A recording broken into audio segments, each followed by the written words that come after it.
जय हिंद दोस्तों। Welcome to study norms. दोस्तों आज की वीडियो में हम जनरेशन ऑफ कंप्यूटर्स के बारे में पढ़ने वाले। पिछली वीडियो में हमने हिस्ट्री ऑफ कंप्यूटर्स के बारे में पढ़ा था। तो आगे बढ़ने से पहले अगर आपने वीडियो को लाइक नहीं करा, वीडियो को लाइक कर दो, वीडियो को दोस्तों के साथ शेयर कर दो और चैनल को सब्सक्राइब कर दो।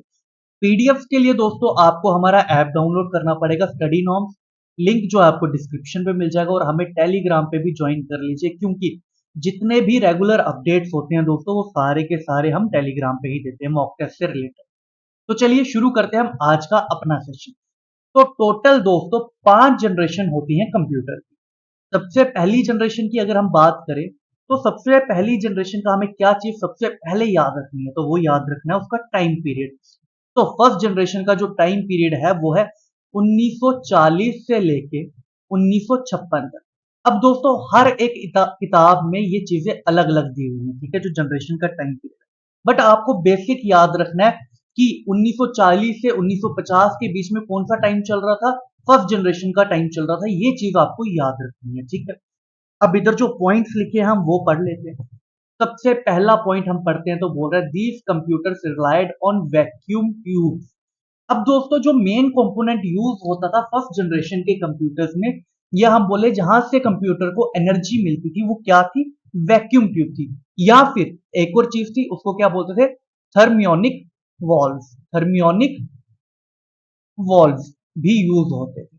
अब दोस्तों क्वेश्चन आता है कि वैक्यूम ट्यूब को इन्वेंट किसने करा था, ये चीज आपको नाम याद रखना। तो ये किसने करा था? ली डी फ्रॉस्ट ने।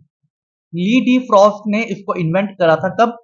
1904 में इसको इन्वेंट करा था, याद रखना है ये, ठीक है। चलिए, अब ये जो इन्वेंशन वाले क्वेश्चंस होते हैं ये डायरेक्ट पूछे जाते हैं, ठीक है ना, ये याद करने ही पड़ते हैं। दूसरा पॉइंट बोल रहा है programming language in these computers was done using machine language. उस टाइम पे सबसे पहले मशीन लैंग्वेज ही यूज होती थी। मशीन लैंग्वेज मतलब कि बाइनरी लैंग्वेज। अब दोस्तों कंप्यूटर जो है ना, कंप्यूटर को हमारी भाषा नहीं आती, कंप्यूटर को अंग्रेजी नहीं आती, कंप्यूटर को हिंदी नहीं आती, कंप्यूटर को फ्रेंच नहीं आती, कंप्यूटर को बाइनरी लैंग्वेज आती है। वो सिर्फ 0 और 1 ही समझता है, इसके अलावा वो कुछ नहीं समझता। तो जब सबसे पहला कंप्यूटर बना तो उसमें जो मशीन लैंग्वेज यूज हुई वो थी मशीन लैंग्वेज, यानी कि बाइनरी लैंग्वेज ही यूज हुई। अगर हम मेमोरी की बात करें दोस्तों तो इसमें यूज हुआ magnetic tape and magnetic drums. इसमें क्या यूज हुआ? Magnetic tapes and magnetic drums. और पंच कार्ड जो थे वो डेटा को इनपुट या आउटपुट करने के लिए यूज करा जाता था। अब पंच कार्ड के बारे में हमने पहले भी पढ़ा, बट पंच कार्ड के हमने इन्वेंटर का नाम नहीं पढ़ा, तो हम ये भी पढ़ लेते। तो इनके इन्वेंटर का नाम था जोसेफ जैकवार्ड। जोसेफ जैकवार्ड जो है इसके इन्वेंटर का नाम था, ये भी हमें याद रखना है। उस टाइम पे यूज होता था बैच ऑपरेटिंग सिस्टम। अब बैच ऑपरेटिंग सिस्टम क्या होता है दोस्तों? आज के टाइम पे अगर मैं बात करूं दोस्तों, अगर आपको कोई वीडियो अपलोड करनी है, वीडियो डाउनलोड करनी है, वीडियो चलानी है, तीनों चीजें एक साथ चल पड़ती कंप्यूटर पे। उस टाइम नहीं चलती थी भाई। उस टाइम क्या होता था, अगर बाई चांस पहले मेरे को वीडियो अपलोड करनी है, चलो इंटरनेट तो था नहीं बट एग्जाम्पल दे रहा हूं, वीडियो अपलोड करनी है, वीडियो डाउनलोड करनी है, और साथ में क्या करना है, मेरे को एक जगह वीडियो चलानी है, ठीक है। उस टाइम वीडियो वाला था ही नहीं कुछ, बट एग्जाम्पल दे रहा हूं बस, ठीक है, समझना। अब बैच ऑपरेटिंग सिस्टम क्या करता है, पहले अपलोडिंग करेगा, जब अपलोडिंग खत्म हो जाएगा फिर वो डाउनलोडिंग करेगा, फिर डाउनलोडिंग खत्म हो जाएगा फिर वो वीडियो चलाएगा। यानी कि जितने काम हम बैच ऑपरेटिंग सिस्टम को देते हैं, जैसे मैंने 3 काम दे दिए, तो पहले बैच ऑपरेटिंग सिस्टम पहले बैच को कंप्लीट करेगा, जब पहला बैच कंप्लीट हो जाएगा फिर दूसरे बैच पे आएगा, फिर वो तीसरे बैच पे आएगा। इस तरह से जो है बैच ऑपरेटिंग सिस्टम जो है वर्क करता था। अब कुछ चीजें और है दोस्तों फर्स्ट जनरेशन के बारे में, वो भी हम जान लेते हैं। अब दोस्तों फर्स्ट जनरेशन जो थे ना, एक स्पेशलाइज्ड कंप्यूटर होते थे, ठीक है ना। इनका पर्पस जो है बहुत स्पेशल होता था, स्पेशल पर्पस। और ये फ्लेक्सिबल नहीं थे, मतलब हर एक काम करने के लिए ये फ्लेक्सिबल नहीं थे, इनका एक स्पेशल पर्पस ही होता था। दूसरी बात, बहुत बड़े बड़े कंप्यूटर्स होते थे, बहुत बड़े बड़े बल्कि कंप्यूटर्स होते थे, तो पोर्टेबल नहीं थे, एक जगह से दूसरी जगह पे नहीं लेके जाया जा सकता। आज के टाइम पे क्या होता है भाई, लैपटॉप उठाओ बैग में डालो जहां मर्जी ले जाओ, बट उस टाइम नहीं होता। कंप्यूटर जो है कमरे जितने बड़े बड़े होते थे, ठीक है। अगर मैं आपको इमेज भी बताऊं, ये इमेज है किसकी? वैक्यूम ट्यूब्स की ये इमेज है, ठीक है। अब वैक्यूम ट्यूब में भी एक प्रॉब्लम थी। वैक्यूम ट्यूब में दोस्तों यूज होता था फिलामेंट, ठीक है। अब फिलामेंट की एक प्रॉब्लम थी कि फिलामेंट बहुत जल्दी जो है खराब हो जाता था, इसकी लाइफ टाइम जो थी वो बहुत कम थी। इसी के लिए बार बार ये कंप्यूटर्स जो थे क्या मांगते थे, मेंटेनेंस मांगते थे। और ये जो फिलामेंट होता था ये हीट करता था। अब हीट करता था तो क्या होता था, पूरा कंप्यूटर क्या था, हीट अप हो जाता था। इसीलिए इन कंप्यूटर्स में एसी की बहुत जरूरत होती थी, बिना एसी की ये चलते ही नहीं थे भाई साहब, ठीक है। समझ आ गया। अब लास्ट जो है कुछ कंप्यूटर्स के नाम है जो हमें याद रखने हैं। सबसे पहले क्या, इनियाक, एडवैक, EDSAC, UNIVAC, IBM 650, mark one. ये सब के सब हमने कब पढ़े हैं, हिस्ट्री ऑफ कंप्यूटर में हमने सभी के सभी पढ़े हुए हैं। मतलब कि जो हमने एवोल्यूशन ऑफ कंप्यूटर पढ़ा वो सारा का सारा फर्स्ट जनरेशन का। फर्स्ट जनरेशन तक समझ आ गया दोस्तों। आगे चले अब, चलिए भाई अब हम चलते हैं दूसरी जनरेशन में, ठीक है। अब दूसरी जनरेशन का टाइम पीरियड क्या है, दूसरी जनरेशन का टाइम पीरियड है 1956 से लेके 1963 तक जो है इसका टाइम पीरियड है, ठीक है दोस्तों।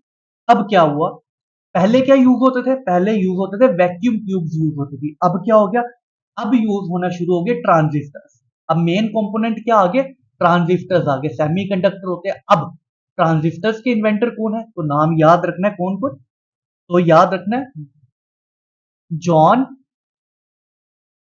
बार्डीन, एक ये आदमी है, दूसरा जो है William Shockley, William Shockley, third जो है आपके वो है वॉल्टर ब्रिटेन, वॉल्टर ब्रिटेन। अब दोस्तों इन्होंने जो ट्रांजिस्टर्स है वो कहां बनाए थे, बेल लेबोरेटरीज में बनाए थे। कहां, बेल लेबोरेटरीज में बनाए थे। और कब बनाए थे, 1947 में। याद रखना, जब देश आजाद हुआ था तब बेल लेबोरेटरीज में इन्होंने क्या बनाए, ट्रांजिस्टर्स बनाए। अब ट्रांजिस्टर्स के लिए इन तीनों को भाई साहब नोबेल प्राइज मिला था। क्या मिला था, नोबेल प्राइज मिला था, ये भी याद रखिएगा, ठीक है। अब क्या हुआ, अब जो है प्रोग्रामिंग जो है कैसे होने लग पड़ी, असेंबली लैंग्वेज में। पहले कैसे होती थी, मशीन लैंग्वेज में, पहले 0 1 होती थी। अब क्या होने लग पड़ा, अब असेंबली लैंग्वेज यूज होने पड़ी। देखो कंप्यूटर जो है आज भी 0 1 ही समझता है, बट प्रोग्रामिंग करने के लिए हमारी लैंग्वेज के लिए अलग। जैसे अब मैं एक चीज बताता हूँ, सपोज इधर चाइना का पीएम आ गया और यहाँ पे हमारे इंडिया के पीएम है। अब चाइना का पीएम चाइनीज ही बोलेगा, अंग्रेजी उनको आती नहीं है। अब हमारे पीएम हिंदी या अंग्रेजी बोलेंगे, तो या चाइनीज में इंग्लिश या हिंदी में ट्रांसलेट करने के लिए कोई बंदा चाहिए, और इंग्लिश को चाइनीज में ट्रांसलेट करने के लिए बीच में कोई बंदा चाहिए, कोई मीडिएटर चाहिए। इसी तरह से दोस्तों कंप्यूटर सिर्फ 0 1 समझता। अब 0 1 जो थी ना बाइनरी लैंग्वेज, वो बहुत मुश्किल थी, हर एक आदमी के पल्ले नहीं पड़ती थी। तो इसीलिए क्या होता गया, लैंग्वेज का इजाद होता गया, अपग्रेड होती गई। तो फिर क्या हुआ, अब असेंबली लैंग्वेज हुई। असेंबली लैंग्वेज में क्या होता था, यहाँ इंग्लिश वर्ड यूज होते थे। क्या यूज होते थे, इंग्लिश वर्ड यूज होते थे, बट निमोनिक्स में। किसमें, निमोनिक्स में, छोटी फॉर्म्स में वर्ड्स लिखे जाते थे कि भाई साहब हमें अभी ये चाहिए, लैंग्वेज प्रोग्रामिंग कर दी। अब जो है इनके बीच में एक मीडिएटर का काम करता है। मीडिएटर बाद में बताऊंगा, असेंबलर होता है वो बाद में करेंगे जब हम प्रोग्रामिंग लैंग्वेज करेंगे। तो मीडिएटर क्या करता है, इस असेंबली लैंग्वेज को मशीन लैंग्वेज में कन्वर्ट कर देता है, ठीक है ना। क्योंकि कंप्यूटर को अभी भी 0 1 नहीं समझ आ रहा है, कंप्यूटर को नहीं आती असेंबली लैंग्वेज ना, कंप्यूटर को आती है high level language. Assembly language हमारे लिए आसान करती है, हाई लेवल लैंग्वेज हमारे लिए आसान करती है प्रोग्रामिंग लिखने के लिए। बट कंप्यूटर को आज भी 0 1 ही समझ आ रहा है। समझ आ गई बात की। अब मेमोरी की बात करें तो इधर यूज होता था मैग्नेटिक कोर। क्या यूज होता था, मैग्नेटिक कोर यहाँ पे यूज होता था। चलिए आगे, पंच कार्ड अभी भी यूज हो रहे हैं इनपुट आउटपुट की तरह। और अब बात आ गई टाइम शेयरिंग की। अब क्या हो गया, मैंने यहाँ पे 3 काम दिए, 1 2 3 4। अब हर एक काम को मैंने टाइम दे दिया कि पहला काम तू 10 मिनट करेगा, दूसरा काम तू 5 मिनट करेगा, तीसरा काम तू 4 मिनट करेगा, चौथा काम तू 10 मिनट करेगा। अब 10 मिनट में वो काम कंप्लीट होता है कि नहीं होता उसको फर्क नहीं पड़ता ऑपरेटिंग सिस्टम को। ऑपरेटिंग सिस्टम 10 मिनट के बाद दूसरे काम पे शिफ्ट कर जाएगा, दूसरे काम पे 5 मिनट लगाने के बाद वो तीसरे काम पे शिफ्ट कर जाएगा, ये उसका काम रहेगा। अब अगर बात करें कंप्यूटर्स की, कंप्यूटर्स कौन कौन से यूज होते थे, कंप्यूटर्स यहाँ पे यूज होते थे आईबीएम 700, आईबीएम 1401, सीडीसी 1604, हनीवेल 400, ठीक है दोस्तों। तो एनसीआर 304 भी इधर यूज होता था। चलिए और क्या चीज है यहाँ पे समझने वाली, और ये जो है थोड़े स्मॉल हो गए। पहले क्या था, वैक्यूम ट्यूब होती थी। वैक्यूम ट्यूब जो थी पूरे कमरे जितना बड़ा कंप्यूटर बना देती, बट ट्रांजिस्टर जो होते हैं छोटे होते हैं। ये देखो ट्रांजिस्टर, ये होते हैं ट्रांजिस्टर, ये छोटे होते थे। तो क्या हो गया, कंप्यूटर का साइज जो है छोटा हो गया। ठीक है, थोड़े से फास्ट हो गए पिछले वाले से। ठीक है, थोड़े रिलायबल हो गए। ठीक है दोस्तों, चलिए आगे, क्योंकि अब जब जनरेशन बढ़ती जाएगी कंप्यूटर फास्ट होता जाएगा, छोटा होता जाएगा और मोर रिलायबल होता ही जाएगा। ठीक है दोस्तों, चलिए अब बात करते हैं थर्ड जनरेशन। अब पहले क्या हुआ, पहले वैक्यूम ट्यूब यूज हुई, वैक्यूम ट्यूब के बाद ट्रांजिस्टर यूज हो गए। अब भाई साहब चेंज होके क्या बन गया, आईसी चिप्स आ गई। ठीक है, इंटीग्रेटेड सर्किट चिप्स जो आ गई। अब इनके इन्वेंटर का नाम आपने कमेंट्स में बताना, क्योंकि कल मैंने आपको आईसी चिप के बारे में पढ़ाया था। ठीक है दोस्तों, अब आईसी चिप में क्या होता था, बड़े सारे ट्रांजिस्टर्स लग जाते थे, बहुत सारे ट्रांजिस्टर्स लग जाते थे, उसको आईसी चिप कहा जाता है। यहां पे आके देखो, कहीं कहीं किताबों में क्या लिखा हुआ है कि यहाँ पे हाई लेवल लैंग्वेज जो है यूज करना शुरू करके थे, बट नहीं, हाई लेवल लैंग्वेज यहाँ पे डेवलप हुई थी। सेकंड जनरेशन में हाई लेवल लैंग्वेज डेवलप हुई थी, बट यूज जो है असेंबली लैंग्वेज हुई। डेवलप सेकंड जनरेशन में हुई, बट यूज जाके जो है थर्ड जनरेशन में हुई प्रोग्रामिंग लैंग्वेज। यहाँ पे कौन सी होगी, हाई लेवल, कौन सी, बेसिक, कोबॉल, पास्कल। ठीक है, ये यूज होना शुरू हो गया। उसके बाद अगर बात करें large magnetic core, magnetic tape disk जो है यहाँ पे यूज होने लग पड़ा मेमोरी स्टोरेज की तरह। ठीक है, अब आईसी जो है ना दोस्तों, इसका कॉस्ट जो है बहुत कम थी, बाकियों से कॉस्ट कम आती थी, बट स्पीड बहुत ज्यादा थी। ठीक है ना, और क्या चीजें हैं इधर अगर और देखा जाए तो एग्जाम्पल क्या, आईबीएम 360, आईबीएम 370, पीडीपी 11, एनसीआर 395, बी6500। ठीक है दोस्तों, अब यहाँ पे आ गई थर्ड जनरेशन। जनरेशन में इतना ही हमें पढ़ना है, कुछ ज्यादा नहीं पढ़ना। अब आ गया फोर्थ जनरेशन के बारे में। तो फोर्थ जनरेशन में आके क्या हो गया, फोर्थ जनरेशन में सबसे पहले हम इसका टाइम रख लेते हैं। तो इसका टाइम पीरियड था 1975 से लेके 1990। ठीक है दोस्तों, अब इधर क्या हुआ, इधर जो यूज होना शुरू हो गया वीएलएसआई और एलएसआई। ठीक है, अब एलएसआई और वीएलएसआई क्या है, यह है लार्ज स्केल इंटीग्रेशन। ये वही है आईसी चिप का एक अपग्रेडेड वर्जन है। अब इसमें क्या होता था, थाउजेंड थाउजेंड्स ऑफ ट्रांजिस्टर्स होते थे, इलेक्ट्रिक कंपोनेंट होते थे। और वीएलएसआई में अगर बात करें दोस्तों, हंड्रेड्स ऑफ थाउजेंड्स होते थे, हंड्रेड ऑफ थाउजेंड्स कंपोनेंट्स होते थे। ठीक है, यहाँ पे आके रैम रोम हो गया शुरू। उसके बाद दोस्तों अगर बात करें, यहाँ पे शुरुआत हो जाती है आपकी किसकी, पीसी की, पर्सनल कंप्यूटर का इजाद यहाँ पे आके होगी। उसके बाद ग्राफिकल यूजर इंटरफेस ही यहाँ पे यूज हो गया। ग्राफिकल यूजर इंटरफेस क्या हो गया, जो आज के टाइम पे आप देखते हो ना, जिसके साथ आप डायरेक्ट इंटरेक्ट कर सकते हो स्क्रीन पे, है ना। आपको छोटे छोटे आइकन्स दिखते हैं, आइकन को खोलो, उसके बाद उसके अंदर फोल्डर्स दिख जाते हैं। इसको ग्राफिकल यूजर इंटरफेस कहा जाता है। कब यूज हो गया, फोर्थ जनरेशन में आपके ये यूज हो गया। ठीक है दोस्तों, उसके बाद अगर बात करें दोस्तों, यहाँ पे लैन की डेवलपमेंट भी होगी। अब लैन क्या था, लोकल एरिया नेटवर्क। जब नेटवर्किंग पढ़ेंगे तब हमें समझ आ जाएगा। यहाँ पे आके दोस्तों हाई लेवल लैंग्वेज ही चल रही है। यहाँ पे भी क्या चल रही है, हाई लेवल लैंग्वेज ही चल रही है। यहाँ पे जो है अगर देखा जाए दोस्तों, तो यहाँ पे एक तरह से प्रॉब्लम सॉल्विंग लैंग्वेज थी। प्रॉब्लम सॉल्विंग लैंग्वेज या प्रॉब्लम ओरिएंटेड लैंग्वेज यूज होती थी। कौन सी, प्रॉब्लम ओरिएंटेड लैंग्वेज। अब प्रॉब्लम ओरिएंटेड लैंग्वेज कौन कौन सी थी, जावा, एसक्यूएल, ठीक है, सी प्लस प्लस, इस तरह की लैंग्वेज। अगर कंप्यूटर्स की बात करें तो यहाँ पे यूज होना शुरू हो गया आईबीएम पीसी स्टार 1000, एप्पल यहाँ पे शुरू हो गया अल्टर 8800, यहाँ पे शुरू हो चुका था। ठीक है दोस्तों, इसमें इतना था। थर्ड जनरेशन में शायद हमने टाइम पीरियड नहीं लिखा, तो थर्ड जनरेशन का भी हम टाइम पीरियड लिख लेते हैं। तो थर्ड जनरेशन का टाइम पीरियड था 1964 से लेके 1975 तक। ठीक है दोस्तों, अब बात करते हैं फिफ्थ जनरेशन की। तो फिफ्थ जनरेशन का जो टाइम पीरियड है पहले वो देख लेते हैं। ठीक है दोस्तों, आओ जरा देखिए फिफ्थ जनरेशन का टाइम पीरियड देखिए। चलिए, अगर फिफ्थ जनरेशन की टाइम पीरियड की बात करो तो है 1990 से लेके अभी तक। कहां से कहां तक, 1990 से लेके अभी तक, टिल नाउ। ठीक है दोस्तों, अब यहां पे यूज हो गया ULSI, ultra large scale integration, वो इसके ऊपर मिलियंस ऑफ कंपोनेंट्स होते थे, यानी मिलियंस ऑफ ट्रांजिस्टर्स जो थे एक छोटी सी सिलिकॉन के ऊपर, चिप के ऊपर लगा दिए जाते हैं, मिलियंस ऑफ कंपोनेंट।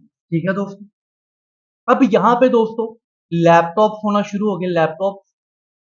ठीक है, उसके बाद अगर बात करें यहाँ पे पॉकेट कंप्यूटर आ गया, पॉकेट कंप्यूटर के बाद PD आ गया, पर्सनल डिजिट असिस्टेंट आ गया। ठीक है ना, PDF पर्सनल डिजिटल असिस्टेंट यहाँ पे आ गया। उसके बाद अगर बात करें, यहाँ पे यूज होना शुरू होगी artificial intelligence language. Artificial intelligence language कौन सी होती है? स्केला हो गया, जैसे स्केला, प्रोलॉग, इस तरह की लैंग्वेज जो है यहाँ पे आके यूज होना शुरू हो चुकी थी। ठीक है दोस्तों, ये थे हमारे 5 जनरेशन के बारे में। ठीक है, यहाँ पे हमने पढ़ लिया कितना, 5 जनरेशन के बारे में पढ़ लिया। अब दोस्तों मैं एक टेबल बनाने वाला हूँ जिसमें आपके सारे के सारे कंपोनेंट्स जो है पूरे हो जाएंगे, जो कि आपके एग्जाम में पूछा जाता है जनरेशन को लेकर। ठीक है, अगर जो हमने अभी पढ़ा उन सभी का कंक्लूजन होगा इस पूरे टेबल के अंदर। तो यहाँ पे एक टेबल बना लेते हैं छोटा सा। ठीक है, आप भी साथ साथ बना लीजिए, फायदे में रहोगे। ठीक है दोस्तों, तो ये टेबल बना लेते हैं हम एक। ठीक है, तो यहाँ पे हम जनरेशन लिख लेंगे। ठीक है,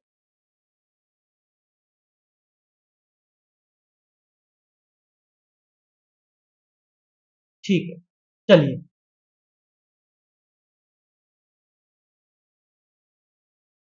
चलिए, अब यहाँ पे हम क्या लिखेंगे? यहाँ पे हम लिखेंगे जनरेशन। यहाँ पे लिखेंगे हम कंपोनेंट के बारे में, कौन सा कंपोनेंट जो है उस जनरेशन में यूज हुआ। और यहाँ पे हम लिखेंगे लैंग्वेज के बारे में, कौन सी लैंग्वेज वहां पे यूज हुई। ठीक है दोस्तों, अब सबसे पहले आ गया फर्स्ट जनरेशन। फर्स्ट जनरेशन पे कौन सा कंपोनेंट यूज हुआ? Vacuum tube. दो, और लैंग्वेज कौन सी हुई? लैंग्वेज हुई मशीन लैंग्वेज, जिसको हम और क्या बोलते हैं? मशीन लैंग्वेज को हम बोलते हैं बाइनरी लैंग्वेज, 0 और 1 वाली, है ना, बाइनरी लैंग्वेज। उसके बाद सेकंड जनरेशन में अगर हम बात करें, सेकंड जनरेशन में यूज हो गया आपके ट्रांजिस्टर। अब ट्रांजिस्टर्स में टाइम बोले, अगर बोले लैंग्वेज के बारे में, तो लैंग्वेज कौन सी यूज हुई? असेंबली लैंग्वेज, है ना, इंग्लिश में निमोनिक्स की तरह यूज करते थे, है ना, असेंबली लैंग्वेज। थर्ड जनरेशन में दोस्तों क्या यूज हुआ? थर्ड जनरेशन में आपकी यूज हो गया आपका इंटीग्रेटेड सर्किट्स यूज होगी। और यहाँ पे लैंग्वेज कौन सी आ गई?